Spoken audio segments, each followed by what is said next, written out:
This theme song discharge has been brought to you by Summer Heat. Summer Heat, one of the worst things to experience in the Northern Hemisphere. How's everyone doing? Welcome to the Sentai Hero Special. Yes, we are the Fire Trio because for 2 episodes in a row, we have a severe heat wave on the Thursday of the week, and we have a fire-related episode of Bakuage Sentai Boom Boom Boom Boom Boom Boonboomger, episode 22, The Lion's Fury. Lion's Fury. Power Rangers, Lion's Fury. See, that's what it was gonna be called if Daishi won. Yeah, like red Daishi. Lion's Fury. I wonder what's the meaning of this title. But, this episode just starts off with, when I look at the title, and then at the beginning of this episode, it's outdoor camping. Oh, a bunch of these kids are enjoying outdoor camping. But before that scene approached, there was a scene with Boom Boom Red and some corporate uncle. He said I think it's the same dude from episode 3, I think it was. I don't recall on faces on the shows, but this uncle, he wants to surprise his nephew on his camping trip and he's asking the Boonboomgers service, their delivery service, to send a briefcase full of fireworks to his nephew. I don't think that's legal, but No. I mean, we've all seen what happened in Malcolm in the Middle when they got illegal fireworks. Yes. Well, if you're fine with the maybe fireworks. I don't know. In case you're wondering, yes, quite a number of Malcolm in the Middle actors were in Power Rangers, such as Bryan Cranston, Serena Vincent, Melanie Perkins. They were in Malcolm? Yeah. Huh. Yeah. Francis dated Serena Vincent in one episode when they were fighting over those wrestling tickets. That And Melanie Perkins was Malcolm's babysitter. And both episodes were in the same season. Neat. Yeah, meanwhile, Bryan Cranston himself played Twin Man. And Snizzard. Yep. I remember Twin Man more because that was the episode where the Power Rangers had the sunglasses and they put toothpaste in the water fountain. Oh yeah, when they were bad. Yeah, we're bad, so bad. All right, so as Boom Boom Red, he is now committed to make those fireworks delivery. We go to the uncle's nephew having a little camping trip up in the mountains, and the two Team Rocket Hashurians are just ruining the kids' camping trip by stealing their food, and I'm like, oh, come on, guys, they're a bunch of kids. I mean, that is a Team Rocket thing to do. Well, yeah, but Team Rocket says, I know they steal, they trick, they manipulate, but to take kids' food, I'm like, oh, Yogi Bear shtick, if anything. Hanna-Barbera is gonna sue somebody. Mm-hmm. Yeah, and so the Hashirians is don't worry, kids. Did you watch Turbo Ranger episode 24? Well, how about something very similar but not completely identical? Vroom, vroom, vroom, vroom, vroom, vroom. So instead of getting a tiki boma that turns people into tiki masks, we got a tent Hashiri that turns people into tents. I feel, it turns people to tent, or they're trapped in a tent and they are immobilized and they can't move. Yeah. So, but I'll say this: you know what's really creepy? Turning kids into trees if they don't answer a riddle. Oh my god! Oh man! And it's a particular force that's about to be cut down by bulldozers. Oh man! That's actually a way worse. That's a way worse one. Yeah, and this is only the fifth and sixth episode of G Ranger. That's right, Mighty Morphin. Yeah, that actually happened. Yeah, that actually happened. Yeah, man, I'll say this: like Turbo Ranger, though, that season was surprisingly dark in all the right places. I'm not It's surprised. it's like you have like one episode where like it's like okay, like episode 18 ish. Like you got the teacher being like, "You kids should not be riding on motorcycles. That is incredibly dangerous. I'm going to confiscate your keys." Only for a few episodes later, she's training the Black Ranger to sumo wrestle a Boma. And keep in mind, she knows that this is a monster that he's going to be wrestling against, and he's unmorphed. And then we have a giant robot sumo match. And the very next episode, we get a flashback of the Yellow Ranger's little brother getting hit by a truck. Chuck Kun was around during the Gen X days, people. Chuck Truck Kun was around back then. And then Truck Kun killed Yuji Kiba from Fies.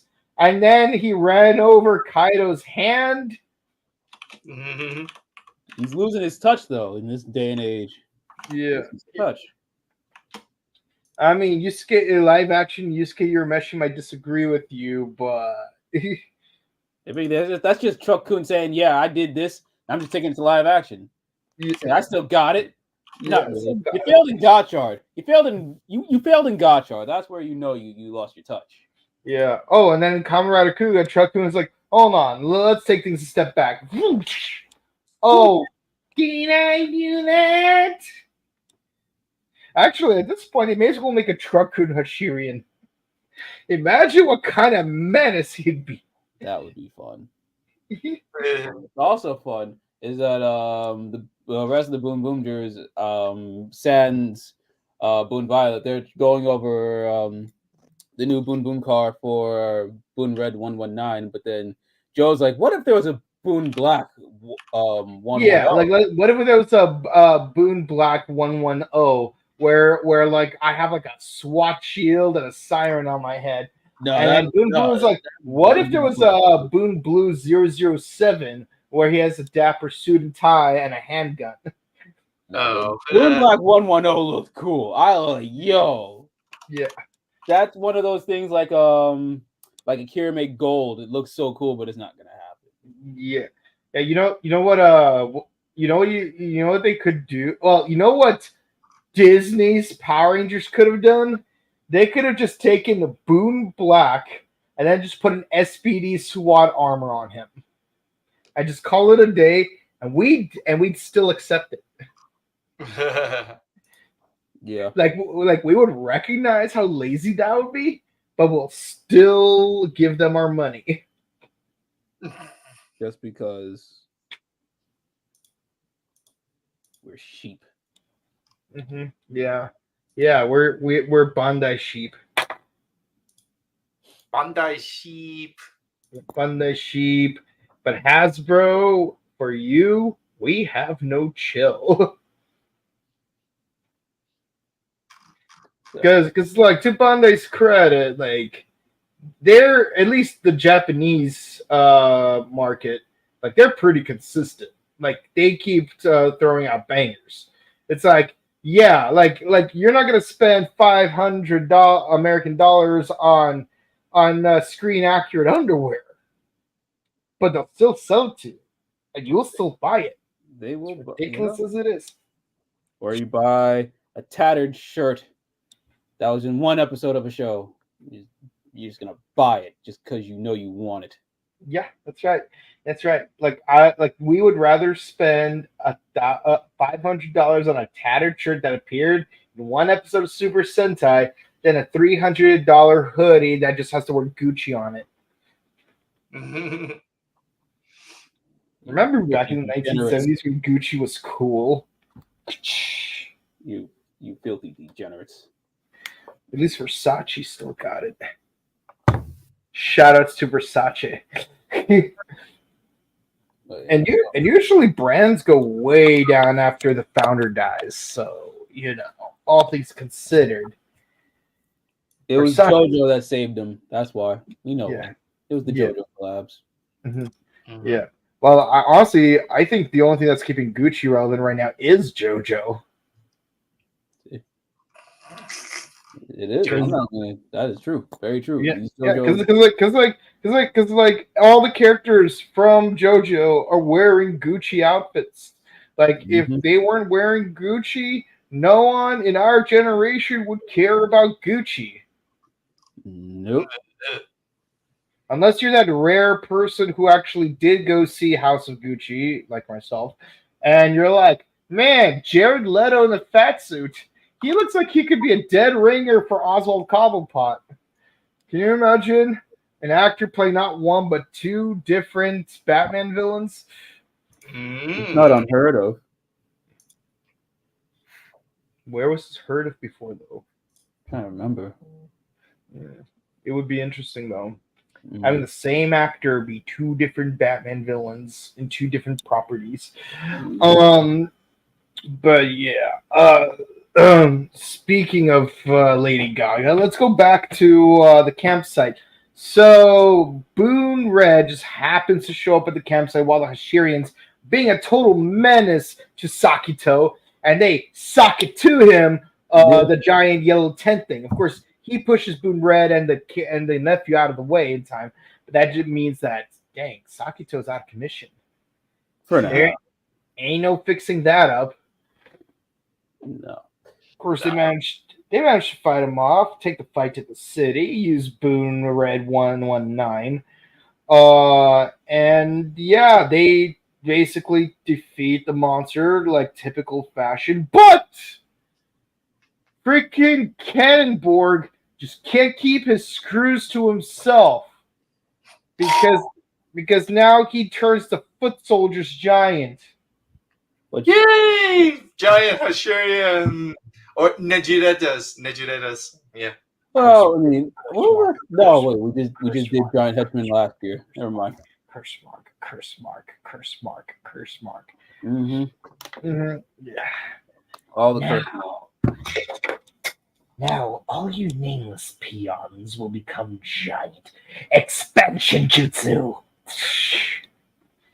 That's right. I stole a jutsu from the Akamichi family.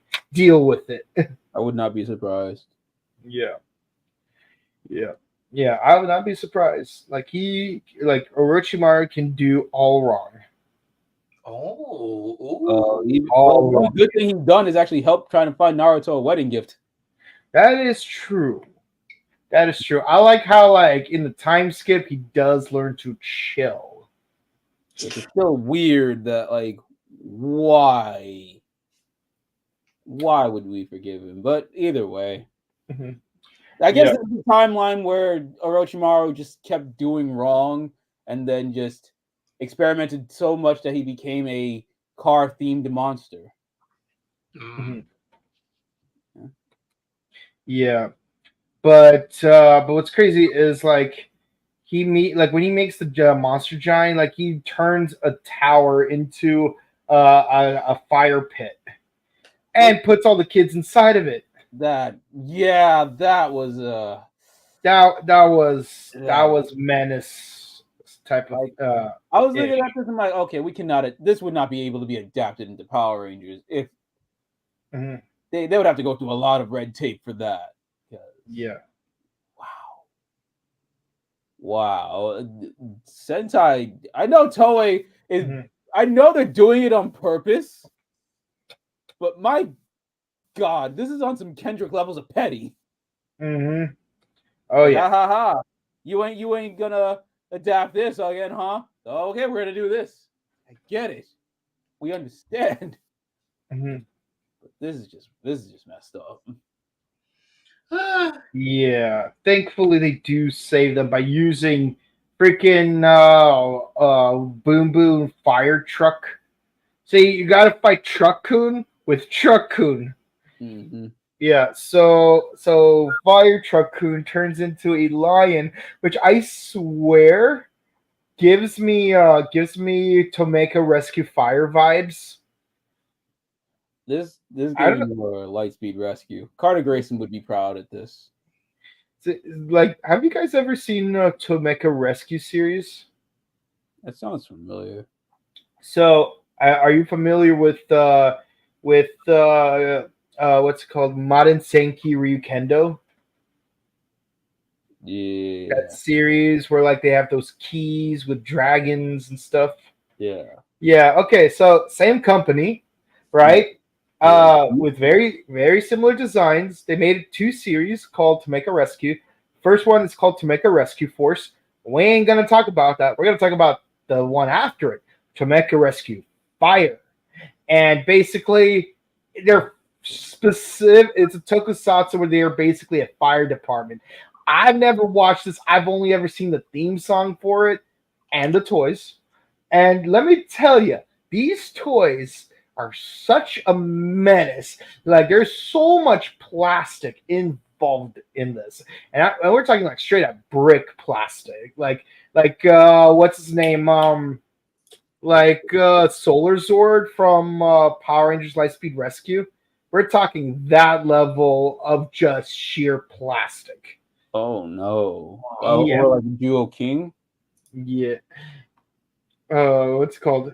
To make rescue fire toys.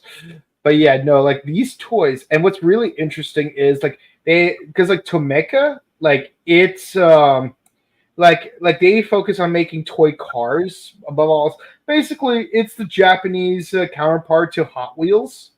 Right. Yeah. Now, imagine if Acceleracers wasn't an action adventure isekai that's completely CG animated, but instead was a live action tokusatsu. Yeah, that's basically what we're looking at.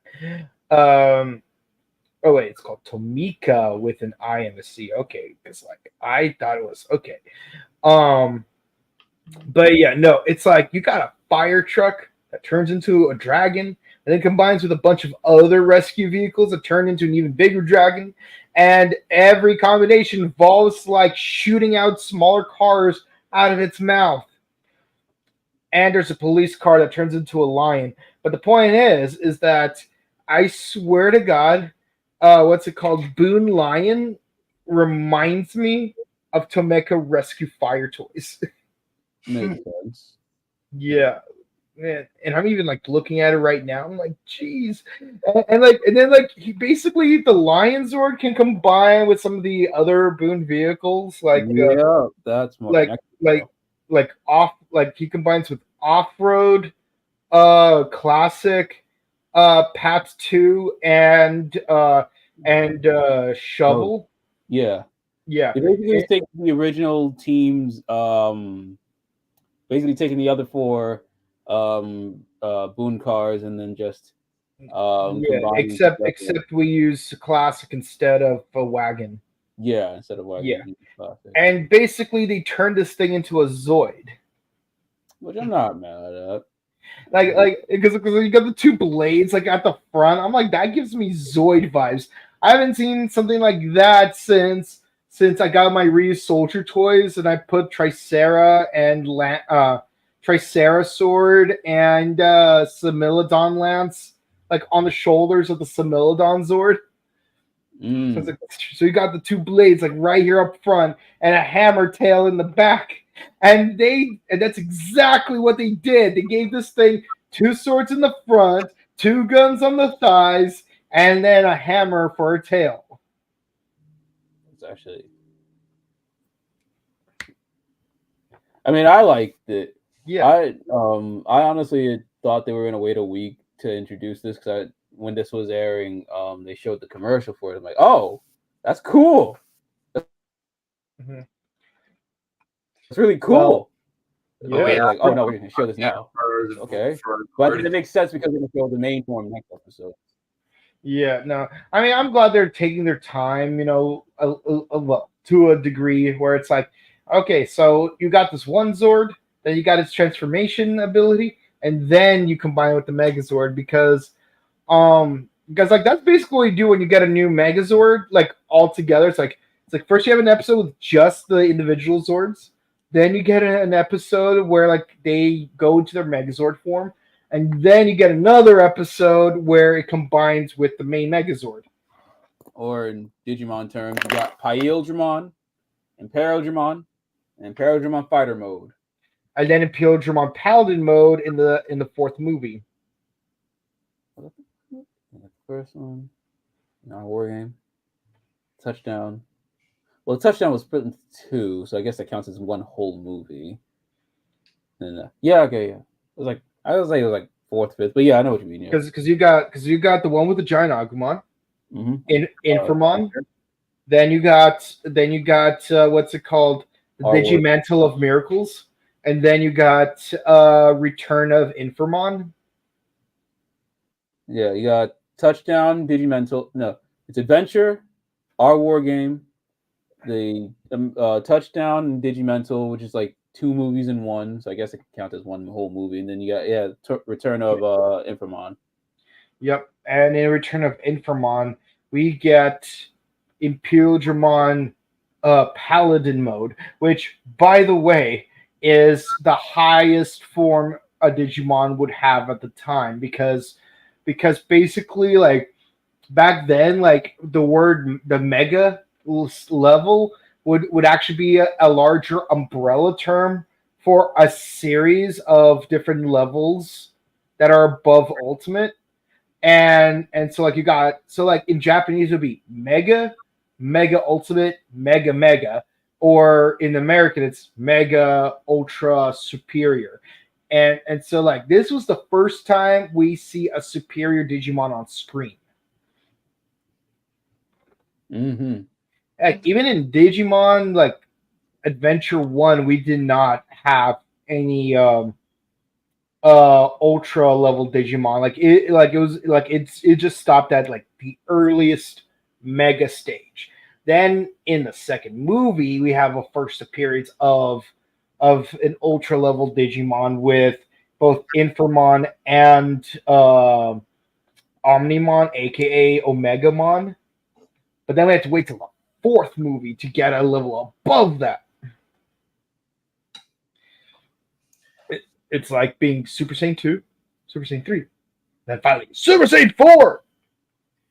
But yeah, no, this line thing is cool. It mops the floor with this monster, and it turns all of these monsters into a pile of rubble that resemble Pride Rocky. He's just like standing on top of there. It's like, wow force, access. Yeah. Yeah, and of course the kids enjoy their fireworks. And then finally, we just have a celebration with a new curry dish, and the lion is going to sleep. Oh, in the jungle, the quiet jungle, the lion sleeps tonight. Yeah. But that also means that next episode we're finally gonna get that combiner form. While playing baseball. I love a good baseball episode. Like, remember that episode Die Ranger when Tenma Ranger had to play baseball against those three stooge Gorma? It's like, if we lose, we're gonna die. It's like, okay, I will throw the match. Ha, loser. Yeah. Man, I love it when a baseball episode goes wacky, like in Samurai Champloo.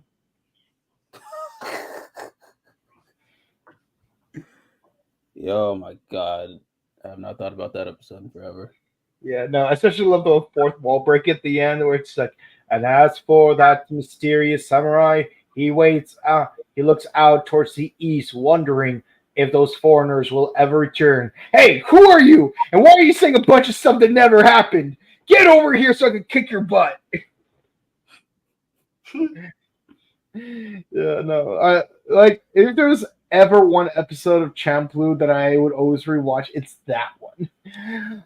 But yeah, no. I'll say this. One of my favorite things about this episode is the fact that, like, the old dude from way earlier on in the series actually, like, acknowledges that he knows that Taya's Boon Red, because like, they did establish that it's something that he figured out on his own.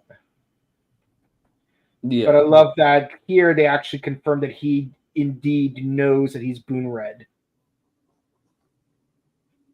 Back when they were called Tire People. Tire people. Hey, have you heard about these Tire People? You know, I'm surprised that Kajiki from Kamen Rider Gotchard didn't like, hey, Hotaro, did you know that in another city there are rumors about some Tire People? I wonder if they're aliens. That'd have been a nice little nod. Yeah. So yeah, I don't think. All right. So with that out, like, what do you guys think of the episode? 10 out of 10. Just for that sheer saving the kids in the fire just made me think Carter Grayson. Yeah, I was going to give it a 9, but because you name dropped Carter Grayson, I'm going to go with that one.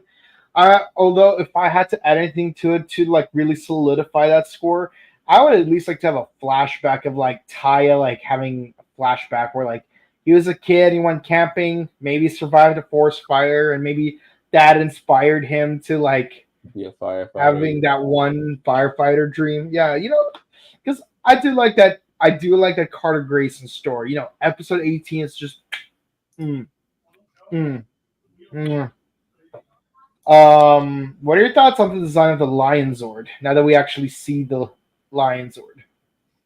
It's cool. Like, it's something I did not expect, but I want to see how the Lion Zord, like, how it plays off to be part of the team, and see how like this will change like the Boonboomgers, like Boonboomgers when they use the Boom Boom Lion as as a Megazord. No, to quote Mark Strong in Kingsman, it's effing spectacular. I love it. Yeah. Yeah. So for me, based on the way it unfolded in the episode, it did seem a little lackluster because there weren't that many steps involved, at least the way it was shown in the TV show. I haven't seen any toy reviews of it yet to determine how it's done all the way through, like proper. But I will say this, I do like that you can attach all these other Zords onto it to make it more Zoid-like. I am more curious to see how it will combine with Bundario more than anything.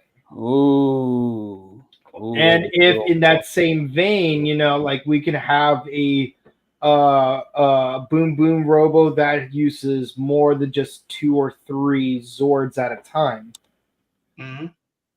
That would be sick. Yes, but it'd probably be a big old cluster fluff, but time will tell. Yeah, but depending on how you do it, it might not necessarily be as cluster as like it could be, because like it really depends on how you combine the pieces. Because look, yeah, like because Engino G12 was a cluster, but at least every piece of the Zord actually was utilized into a capacity where every piece was effectively essential, and it feels like a natural anatomical structure for a Megazord, as opposed to Shinkinger's Ultrazord, where it's literally just a bunch of clusters, and part of it is not even the actual Megazord. It's just a stage for him to stand on. Yeah, and then actually brings a good point, because even the Boonboomgers themselves in universe are inspired moving forward because of Engino G12. Like they're like, wow, that is so cool. Yeah. Let's do something like that. Yeah, besides, Safari and Marine are both based on engines, so and with that in mind, I would like to see a formation where a Line Fire does combine with specifically Safari and Marine, where it's just the Beast Boom Boom cars working together. I think that's probably that's gonna be cooked up to be like leading up to the Ultra Zord. That'd be like a little like side Zord type of beat, which would be really cool. Yeah. Let's see. But yeah, no, I am curious to see how they're going to combine all the Zords together. But yeah, but the way they were like interchanging the you know, that really did remind me of Tomeka Rescue series.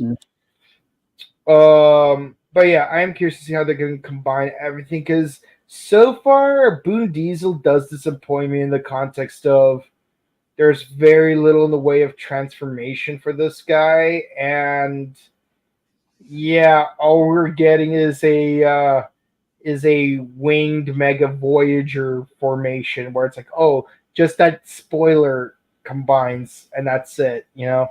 Hopefully this does also mean like with the introduction of the Fire Lion, like hopefully this means that we will get a much better, more proper fusion with Boondario and Boon Diesel.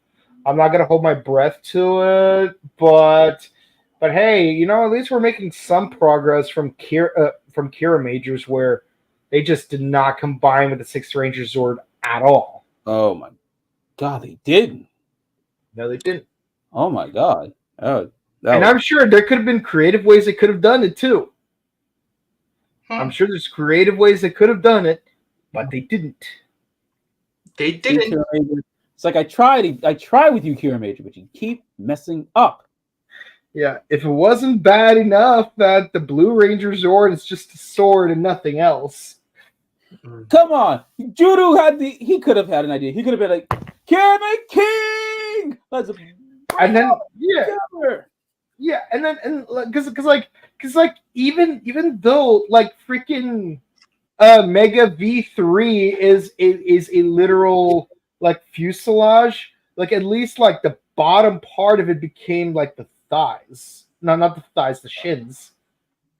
While the rest of it became a weapon. Yes, most of it was a weapon, but part of it still formed the main body of the Zord. That's what we call parts forming. Yeah, parts forming. But anyway. Yeah. Heck, even Transformers Headmasters did it better. So yeah, that's what we think. What are your thoughts? Sound off in the comments over here or down below. Whoever. Headmasters are better than Target Masters. Just saying. I know no one watches Transformers G1 Season 4 because it's only 3 episodes. But I'm going to say right now, Headmasters are better than Target Masters. Okay, hello there, guys. Hey, how you doing? Hey. All right. Curse Mark Bolts. Curse Mark. Yeah. Mm-hmm. Greetings. I am Cannon Bolt. Won't you do an experiment for me? Yeah, I really want to see SWAT Boon Black in action. I mean, so far it's just a Kirame Gold. It's just there for fan service. It's just there. You know.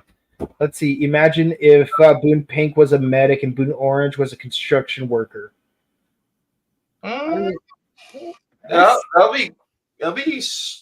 be cool, but you know, it's kind of like Go 5 Pink, like as a medic, but Boon Orange as a construction worker, I can see that work. But you know, he's a supplier, so it's a good match. But yeah, I would like to see him as a construction worker. Yeah, like I know that like I know people can be like, wait a minute, you're ripping off Car Ranger at this point, aren't you? I'm like, yeah, but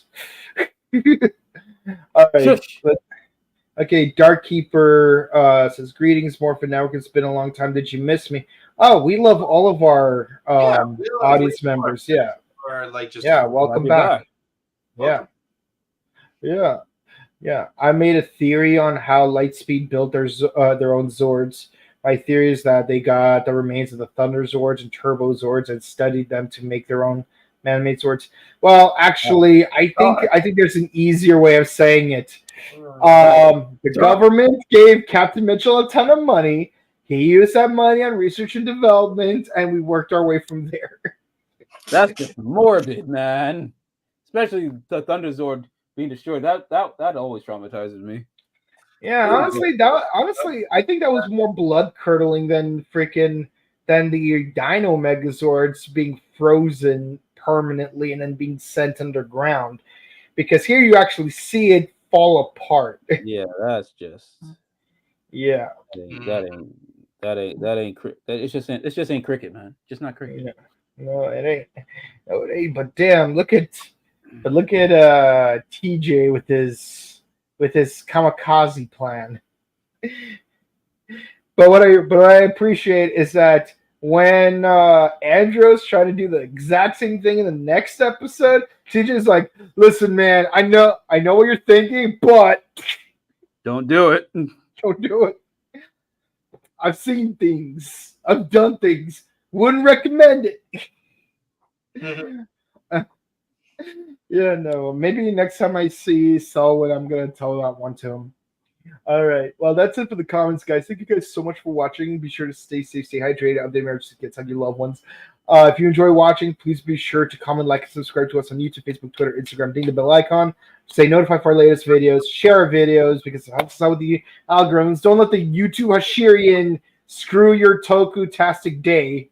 Keep it more phenomenal because we do Ultraman Arc on Mondays, Kamen Rider Gacha on Wednesdays, Bakuage Sentai Boonboomger on Thursdays, and Kamen Rider 5s on Sundays, but not this week. We did on Tuesday instead, so you can go back to watch this week's episode already. We also have a recent interview with Paul Giddens, a.k.a. Jungle Fury Shark Ranger, a.k.a. Master Finn. We interviewed him. Currently, it's exclusive on Facebook. So you got to go to our Facebook page to watch it as of this time. Watch it. Comment. Like. Subscribe. Share. Also, check out our sister channel, The Buttery Show, where we do various movie reviews and video game news. We did the Naked Gun trilogies, the 4 Crow movies, the 4 Shrek movies. We did a bunch of movies from the 90s that you probably forgot even existed or just never knew to begin with. And this guy down here did Deadpool and Wolverine. Yes. X-Force. X-Force. Like it. X gonna give it to you. X gonna give it to you. Yeah, he's gonna give it to you. First we're gonna rock, then we're gonna roll, then we're gonna jump. Don't let it go. Yo, where my mutants at? Let's effing go. Yeah. Let's effing go. Yeah. Oh man, like freaking Wolverine. Oh man, that is just so cool. But hey guys, well, thank you all for tuning in today, and we will see you next time on another exciting episode of Sentai Hero Special. Yes, and until then, all we gotta say is bye. Bakuage, stay Bakuage. Yeah.